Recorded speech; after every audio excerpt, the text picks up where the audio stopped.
Bonjour, comment reconnaître qu'une église est de Dieu ou une église n'est pas de Dieu? Comment savoir si l'église que je fréquente appartient à l'église du Seigneur Jésus ou bien que cette église-là n'appartient pas à l'église du Seigneur Jésus? C'est très important parce que beaucoup vont dans des églises, veuillez m'excuser, mais ce n'est pas des églises de Dieu. Beaucoup, je vous dis la grande majorité, fréquentent des églises qui n'appartiennent pas à des églises de Dieu. D'abord, je vais aller doucement aujourd'hui pour vous permettre de bien comprendre parce que c'est important. Il faut savoir une chose. Il y a 3 éléments. Je vais parler d'abord des éléments spirituels. Ça, c'est pour les hommes de Dieu avertis, les hommes de Dieu véritables qui vont se reconnaître. Ensuite, je vais parler des révélations. Je sais que cette église, elle est de Dieu par la révélation. Et puis ensuite, je vais aborder maintenant des éléments physiques. Parce que beaucoup n'ont pas l'Esprit de Dieu. Si on veut rentrer dans les dons du Saint-Esprit, les révélations, les rêves, beaucoup n'ont pas ça, donc ils ne sauront pas se retrouver. Donc pour cela, je donnerai à la fin quelques éléments physiques pour vous permettre de savoir si une église est de Dieu ou pas. Comment savoir si une église est de Dieu? Toute église de Dieu a son nom qui est inscrit dans le livre de vie au ciel. Voilà, on commence par ça d'abord. Toute église véritable, toute église chrétienne, que ce soit église baptiste, église réveil, église de l'évangile, église de la Bible, quoi qu'il en soit du nom de l'église, cette église-là, ça c'est les éléments spirituels.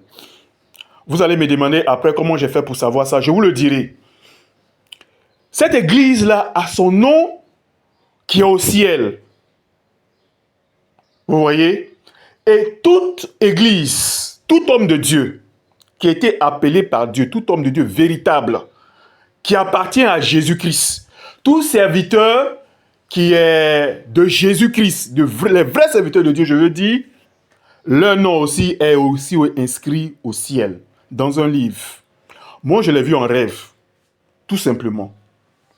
On me l'avait dit il y avait longtemps, dans les années 89, 88.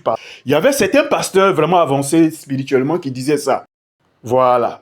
Donc, ça c'est le premier élément. Donc, tout serviteur de Dieu véritable, sachez-le, il a son nom qui est au ciel. En tant que pasteur, il y a le livre de vie, il y a le livre des enfants de Dieu, mais les églises véritables sur toute la terre, ils ont un registre au ciel. Et les vrais pasteurs aussi, ils ont les registres encore. Donc, ça, voici le premier élément. Mais là c'est très fort. Je me suis converti précisément le 9 septembre 1996 à 9 h. Voici le jour de ma conversion. Ça, c'est le jour de ma conversion. Et Dieu m'a envoyé pour faire son œuvre précisément le 26 janvier 2017. Vous voyez, j'ai mis plus de 20 ans avant de commencer l'œuvre de Dieu. Disons même 25, parce que pour être envoyé par Jésus-Christ, Jésus-Christ va prendre le temps de vous former. Comme Moïse a été formé dans le désert, Jésus prendra le temps de vous former.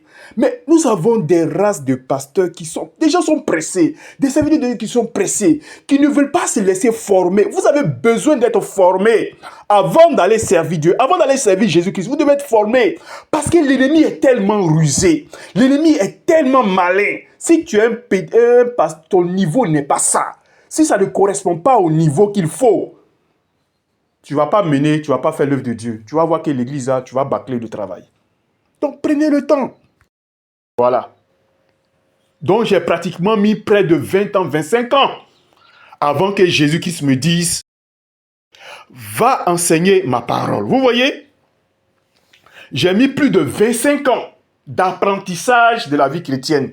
Plus de 25 ans d'expérience en tant que vrai chrétien. Je dis bien vrai chrétien. Parce que ma mère était chrétienne. Donc, depuis l'âge de 6 ans, 5 ans, elle nous envoyait à l'église. Mais je n'étais pas encore converti. J'ai à l'âge de 16 ans. Donc, lorsque vous marchez pour Jésus-Christ, Jésus-Christ va voir votre évolution en tant qu'enfant de Dieu, en tant que chrétien. Et arrivé un moment, si vous avez vraiment les dons spirituels, vous êtes vraiment équipé, arrivé à ce moment-là, c'est là que Jésus-Christ va vous envoyer maintenant pour servir Dieu. Donc, c'est pour vous dire que déjà, il y a beaucoup qui se proclament des serviteurs de Dieu. C'est pourquoi vous voyez qu'il y a du désordre dans l'œuvre de Dieu. Beaucoup se disent enfants de Dieu, se disent pasteurs, prophètes. Ils ne le sont pas, je vous le dis. Ils ne le sont pas. Il y en a beaucoup qui sont des faux. Parce que quand vous regardez le niveau d'un pasteur, le niveau de sainteté, il y a les messages que nous avons faits sur la sainteté. Quand vous voyez ces niveaux-là que Jésus-Christ demande avant d'être pasteur, c'est pas, le niveau de sainteté est trop élevé. Le niveau de prière, le niveau avec la communication avec le Saint-Esprit, la connaissance spirituelle pour aller servir Jésus-Christ. Quand je vois le niveau des pasteurs, le niveau des prophètes, le niveau des bishops, quand je regarde même sur les chaînes, les réseaux sociaux, quand je vois le niveau des pasteurs, bien aimé, c'est pas ce niveau-là que Jésus-Christ envoie pour les servir, mais c'est pourquoi ils commettent des bêtises. On escroque les enfants de Dieu. Souvent, même une fois, j'ai vu un pasteur qui lave des femmes au culte. On fait manger. Oh non! Pourquoi? Ils ne sont pas envoyés par Jésus-Christ. Attention, je ne suis pas en train de dire, avant de devenir pasteur, il faut faire 20 ans ou il faut faire 25 ans. Non, non, non, non. Tout dépend de Jésus-Christ. Il y a un niveau spirituel que vous devez atteindre, un niveau de sainteté, un niveau en matière de la connaissance de la vie spirituelle, de la vie chrétienne. Il y a un niveau que vous devez atteindre. Et ce niveau-là, c'est Jésus-Christ qui décide. Vous pouvez prendre 5 ans, vous pouvez prendre 3 ans. Vous n'êtes pas obligé de faire 20 ans comme moi. Mais ça dépend de Jésus-Christ. Parce que c'est Jésus-Christ qui est le chef de l'Église. C'est Jésus-Christ qui sait qui l'envoie sur le terrain. Donc c'est Jésus-Christ qui va décider. C'est très, très important. Laissez Jésus-Christ et le Saint-Esprit diriger l'Église. Laissez le Saint-Esprit et Jésus-Christ diriger l'Église. Si vous voulez mettre Jésus de côté, si vous voulez mettre le Saint-Esprit de côté, faites vos choses. Dirigez l'Église comme vous, avec votre compréhension humaine. Mais vous allez bâcler le travail. Donc, ce sont les éléments spirituels. Les éléments spirituels aussi, comment reconnaître une Église du Seigneur. Devant chaque église, c'est spirituel. Devant l'église ou devant, déjà même, vous savez que devant la maison des chrétiens, tout est marqué. De façon que vous voyez, il y a des numéros, appartements, numéro tant, telle ville, telle ville, telle ville. Tous les enfants de Dieu, je dis bien, tous les véritables enfants de Dieu, devant leur porte, la porte de leur maison, c'est marqué, c'est gravé. Les anges de Dieu ont fait des écritures. Tous ces enfants de Dieu là sont répertoriés. Sur toute la terre, on sait où ils habitent. Le monde spirituel, le monde chrétien, façon que, on dit le diable est organisé, mais où il a pris cette organisation-là? Mais Satan a volé sur les enfants de Dieu. Il a volé chez Dieu. Le royaume des cieux, chez Dieu aussi, sachez-le très bien, c'est très organisé. Le monde spirituel, en tant qu'enfant de Dieu, façon que les anges de Dieu travaillent, les pasteurs travaillent, les enfants de Dieu travaillent. La Bible nous dit que Jésus-Christ est le chef de l'Église. Façon qu'il s'est coordonné, je vous dis, vous ne pouvez pas savoir. Le monde des chrétiens, des enfants de Dieu, chez Dieu, c'est très organisé.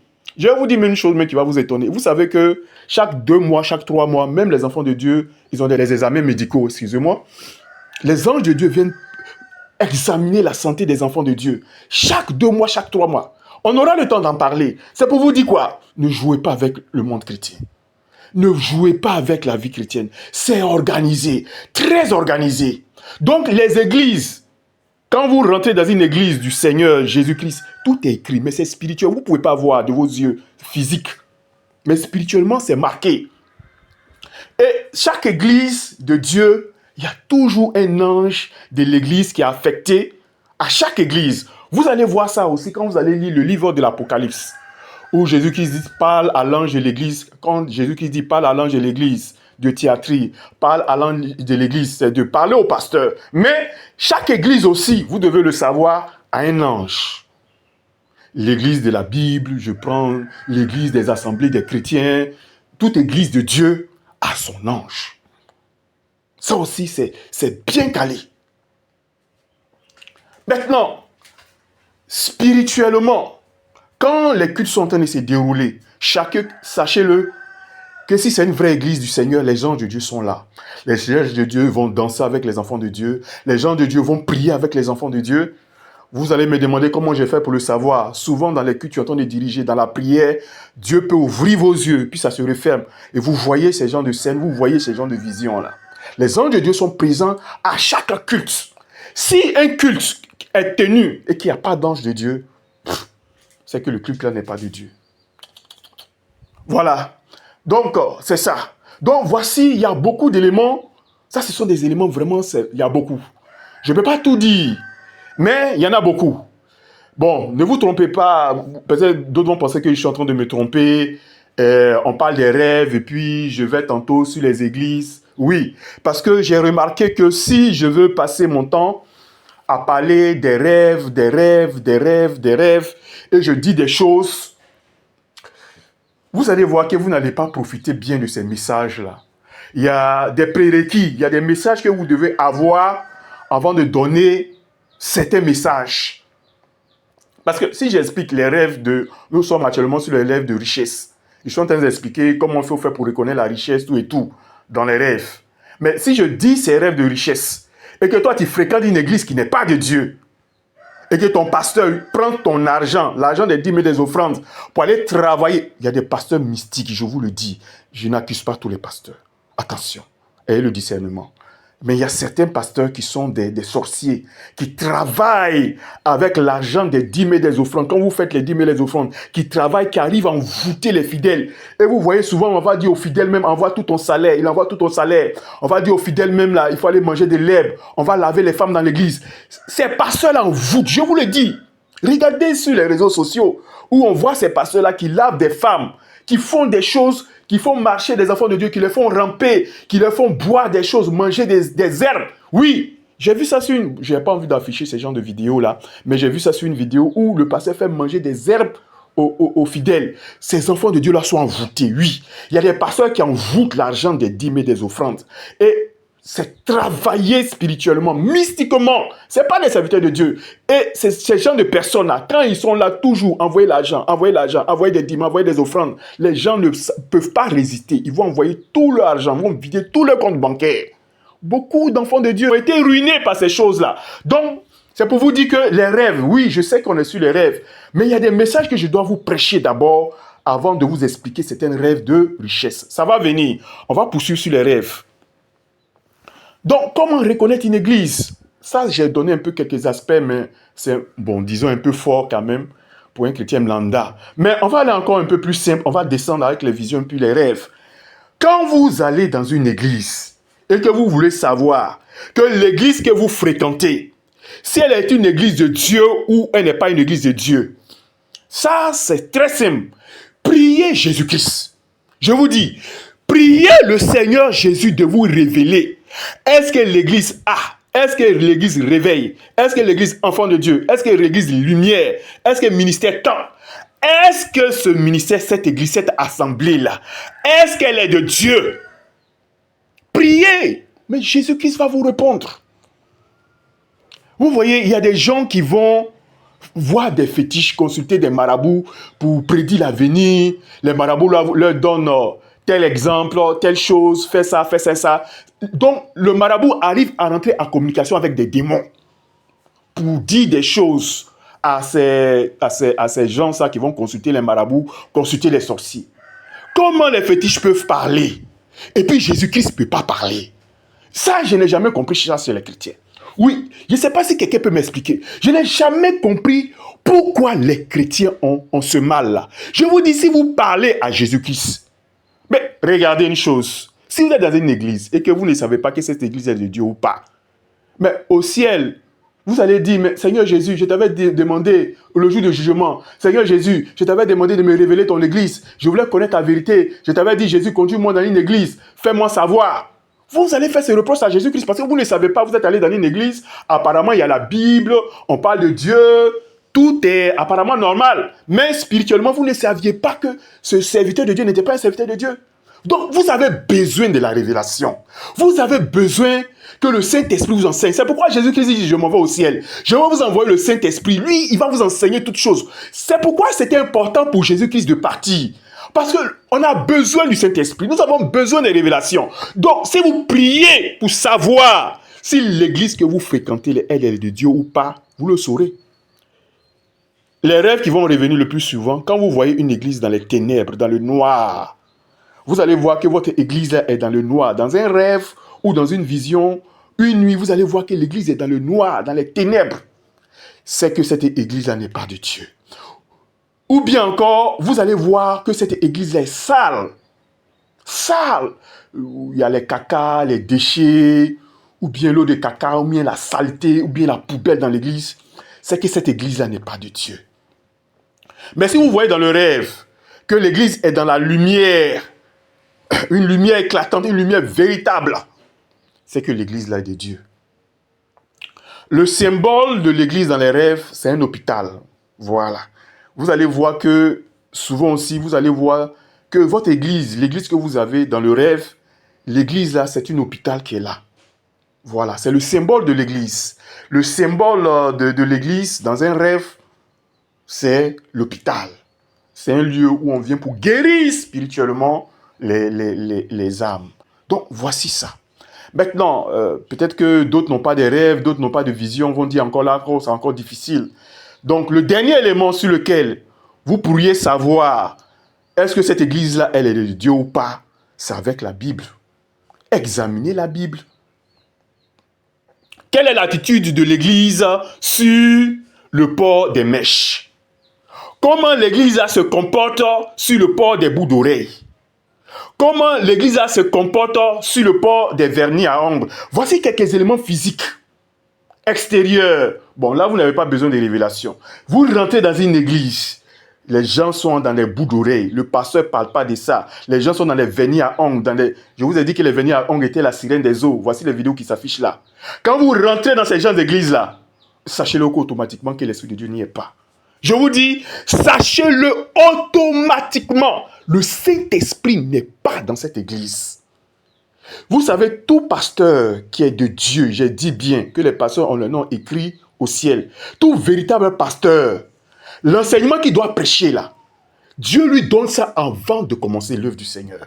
Jésus-Christ va lui donner l'enseignement. Moi, avant de commencer l'œuvre de Dieu, Jésus-Christ m'a montré tous les messages en rêve. Pendant près de 3 mois en rêve, j'ai tout vu les messages que je dois prêcher. Jusqu'à ce que même l'église finisse, jusqu'à ce que moi-même je termine mon ministère sur la terre. Je sais tous les messages que je dois annoncer. Et je vous le dis, tout message qu'un pasteur, un vrai serviteur de Dieu prêche est inspiré par le Saint-Esprit. Un pasteur qui ne vous parle pas de bout d'oreille, qui ne vous parle pas on porte des chaînes sur le cou, qui ne parle pas de ce, qui n'a pas ce message-là. Jésus-Christ n'a pas envoyé. J'ai dit, moi j'ai mis plus de 25 ans avant que Jésus-Christ m'envoie. Parce qu'il fallait être enseigné sur tous ces messages en tant que pasteur. Oui, c'est pourquoi la Bible dit, il ne faut pas qu'un nouveau converti soit un pasteur. Oui, c'est la vérité, je vous le dis. Jésus-Christ a pris le temps de m'enseigner. J'ai eu ça par des rêves, par des visions, par des révélations. Quand vous rentrez dans ces églises-là, où les femmes du pasteur même en vernis à ongles, le Saint-Esprit n'est pas. Un serviteur, c'est pas possible. C'est pas possible. Dieu ne va jamais envoyer une prophétesse avec des vernis à ongles. Vous ne verrez pas ça. L'église, je vous dis, c'est Jésus-Christ a tout organisé. L'église de Dieu organisée. Dieu ne peut pas envoyer un pasteur avec des bouts d'oreilles. Jésus-Christ ne va jamais envoyer un pasteur avec des bouts d'oreilles pour venir enseigner sa parole. C'est pas possible. Donc, voici des signes extérieurs. Regardez la doctrine de l'église sur les vernis à ongles. Regardez la doctrine de l'église sur ce qui concerne la sainteté. Regardez ce qui vous est prêché sur l'habillement des femmes, l'habillement des hommes, sur les tatouages. Qu'est-ce qui est prêché? Donc, voici des signes extérieurs. Un serviteur de Dieu ne peut pas être rempli du Saint-Esprit et puis, dans l'église, vous allez voir que les femmes sont mal habillées avec des décolletés, les seins au dehors, les soutiens au dehors. Si ce pasteur est habité par le Saint-Esprit, il ne peut pas supporter ça. Il va mettre fin à ça, si c'est un vrai pasteur de Dieu. Mais quand vous voyez les églises, regardez un peu le désordre qu'il y a. L'apôtre Paul était inspiré. Et j'ai vu même un jour même un pasteur dit que l'apôtre Paul n'est pas de Dieu, il a un problème.